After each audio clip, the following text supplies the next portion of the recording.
par la puissance qui agit en nous, infiniment au-delà de tout ce que nous demandons ou pensons. À lui soit la gloire dans l'Église et en Jésus-Christ, dans toutes les générations, au siècle des siècles. Amen. Quelles sont ces 4 dimensions dont nous parlons? Je vais d'abord parler de la longueur de l'amour de Dieu, la longueur de l'amour de Christ qui agit puissamment en nous. Si tu es ici, que la grâce de Dieu t'accompagne et te donne davantage ce qu'il faut pour sa seule gloire. La grâce de Dieu demeure la grâce de Dieu. Et cela doit peser dans la balance pour toute notre vie. La longueur, la hauteur,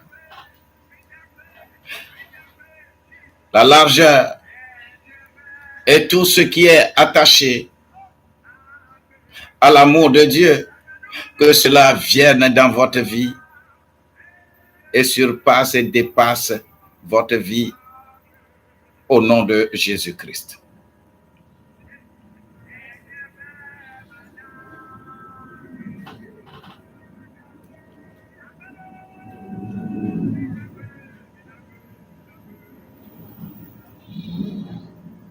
Le verset 18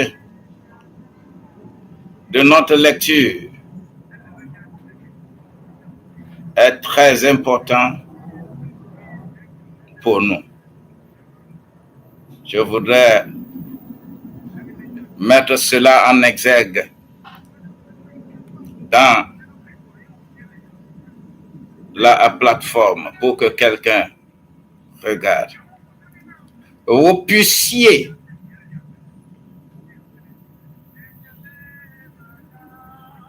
comprendre avec tous les saints, c'est-à-dire les saints dont nous parlons ici. Il s'agit de tous les fidèles qui sont là et qui adorent Dieu à travers ce que nous faisons. Tous les saints.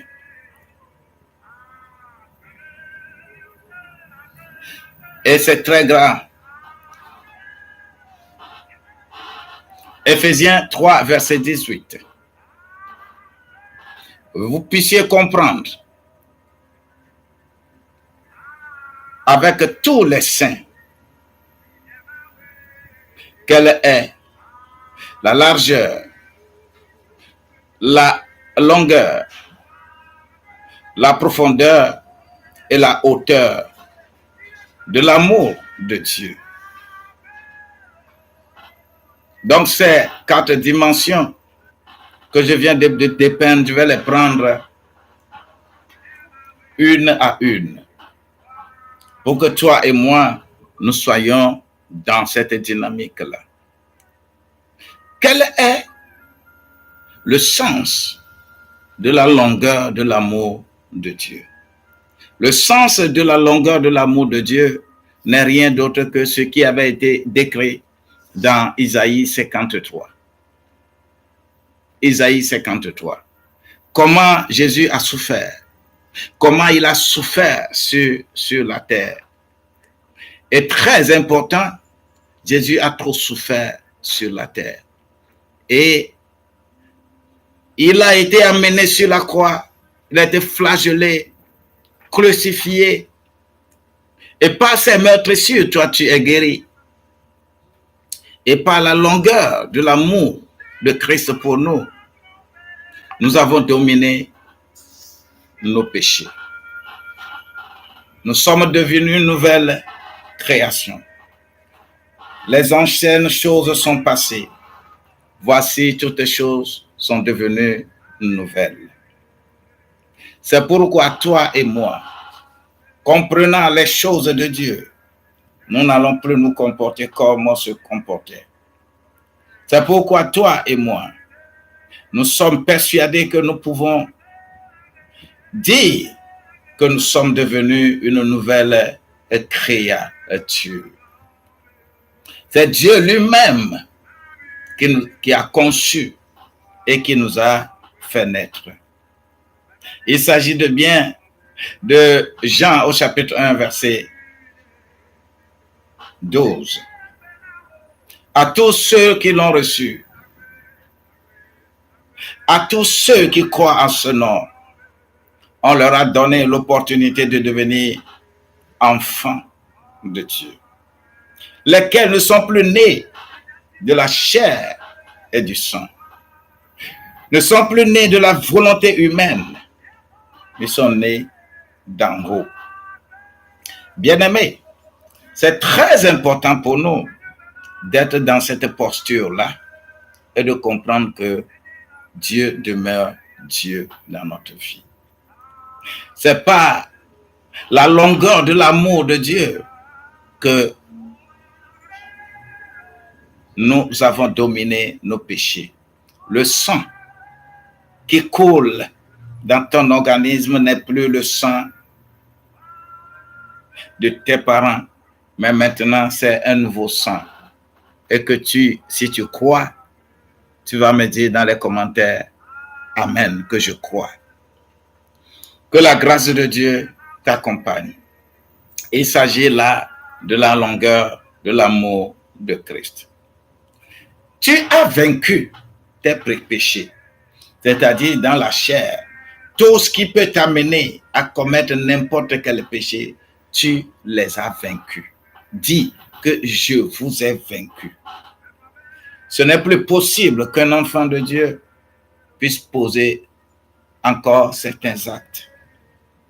Parce que tu as dominé le péché. Ton corps, ta chair est crucifiée par la longueur de l'amour de Christ. Quand Christ a été crucifié, il est mort. On n'a pas brisé ses os. On l'a descendu pour mettre dans la tombe. C'est pourquoi cette chanson qui dit Lord, I lift your name on high. Lord, I come to sing your praises. I'm so glad you gave me my life. You came from heaven to earth to be the way.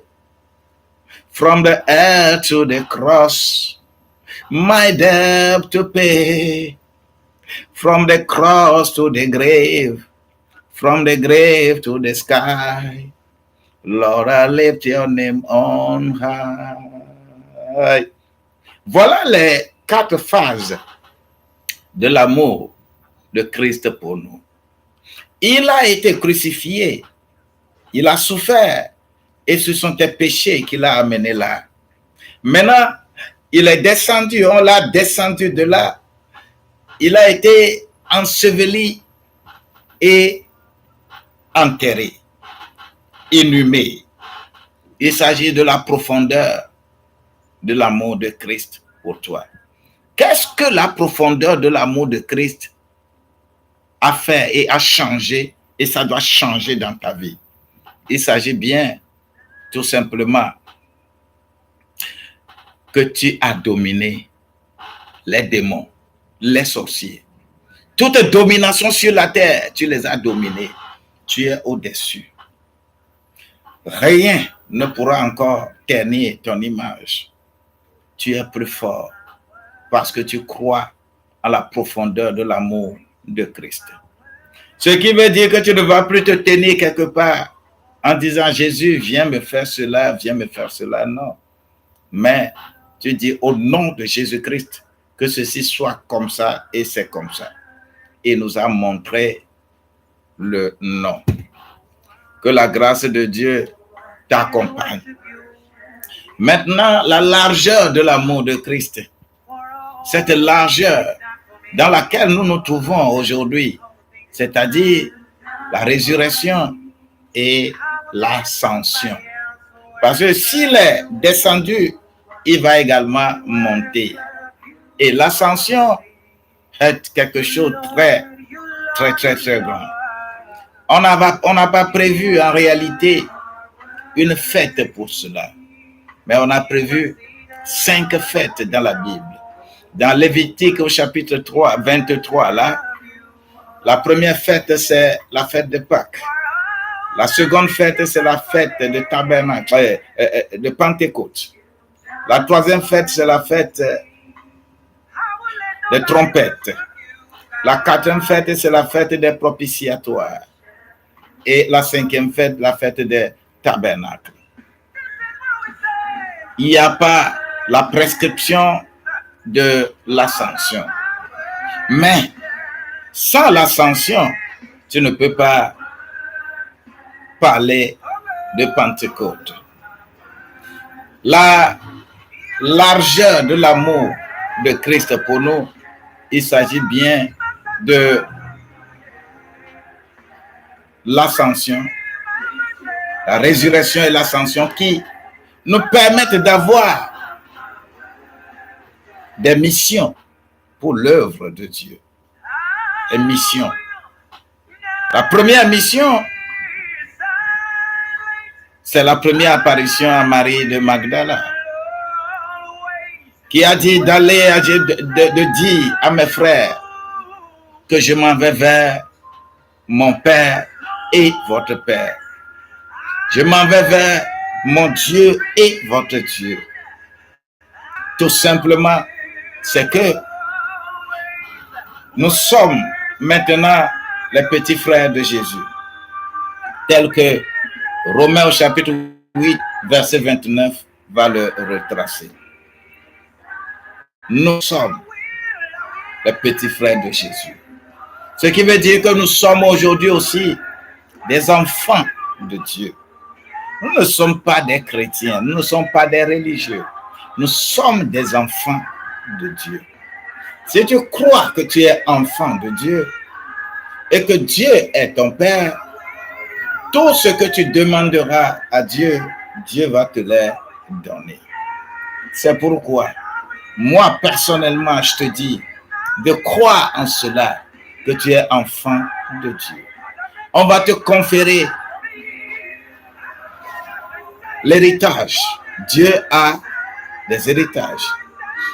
Que tu seras co-héritier avec Christ. Tu vas bénéficier d'un leadership approprié. Tu vas bénéficier d'un entrepreneuriat approprié. Tu vas bénéficier de la force nécessaire pour propager la bonne nouvelle.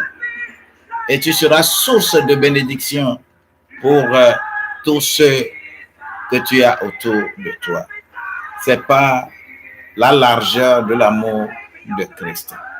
Cette largeur-là, pendant ce temps de Pâques, allant à Pentecôte, nous sommes en train de faire un programme très alléchant à l'église. Nos dimanches sont très remplis. Et que quelqu'un va comprendre quelque chose de très important dans l'œuvre que Dieu a préparée pour nous. Que la grâce de Dieu, que l'onction de Dieu, que la puissance de Dieu soit sur ta vie. Et lorsque tu crois en cette largeur de l'amour de Christ pour toi, la quatrième dimension, il s'agit de la hauteur de l'amour de Christ pour nous. Cette hauteur-là nous dit que nous avons été ressuscités avec le Christ, enracinés en lui, transportés dans les lieux célestes et déposés dans la gloire de Dieu. Tu es déposé où? Moi, je suis déposé dans la gloire de Dieu. Et toi, tu es déposé où? C'est la question à laquelle il faut répondre. Oui, moi je suis déposé dans la gloire de Dieu. Vous savez, le secret qui est là, c'est que on me voit sur la terre, on te voit sur la terre, mais ce n'est pas toi qui es sur la terre. Ton identité même est dans les cieux. C'est ta doublure qui est sur la terre. Et chaque fois que tu t'adresses à Dieu, laisse-moi te dire que quand tu pries ici sur la terre, ta doublure doit commencer à prier. Et au fur et à mesure que tu dures dans la prière, au fur et à mesure que la chair devient faible, au fur et à mesure que toi tu deviens faible ici, tu ne sais plus quoi dire, des gémissements internes vont commencer, des gémissements inexplicables vont commencer à sortir de toi. Ne les étouffe pas. C'est ce qu'on appelle le parler en langue. Parce que c'est ta doublure qui est cachée là dans la gloire de Dieu qui est en train de parler. Et quand ça commence à parler là, et sur la terre, les gens trouvent ça bizarre. Il y a certains esprits, il y a certaines puissances, que si tu ne commences pas à parler autre langue, ils ne partent pas, ils ne te quitteront pas. Mais, lorsque tu vas commencer à parler en langue, lorsque tu vas dire des choses profondes, lorsque tu seras en train de dire des choses à Dieu, parce que celui qui parle la langue ne parle pas aux hommes, il parle à Dieu. Mais celui qui prophétise parle aux hommes. Laisse-moi te dire que tu vas commencer à parler une langue étrangère parce que c'est ta doublure qui est en train de parler dans les cieux. Bien-aimé, je n'ai plus grande chose à te dire. Ces quatre dimensions de l'amour de Christ qui doit dépasser toutes choses en toi. Parce que tout ceci se formule en toi. Tout ceci travaille en toi. En sorte que Christ habite dans vos cœurs par la foi, afin qu'étant enraciné et fondé dans l'amour, en sorte que fondé, enraciné dans vos cœurs, dans l'amour, que vous puissiez comprendre avec tous les saints la largeur, la longueur, la hauteur, la profondeur de l'amour de Christ pour nous. Ces quatre dimensions sont des choses indéniables en toi. Et pour cela, je prie pour toi. Je prie, je te confie à l'Éternel des armées, que toi aussi tu bénéficies de la compréhension de ces quatre phases de l'amour que Dieu a manifesté à ton égard. Nous sommes toujours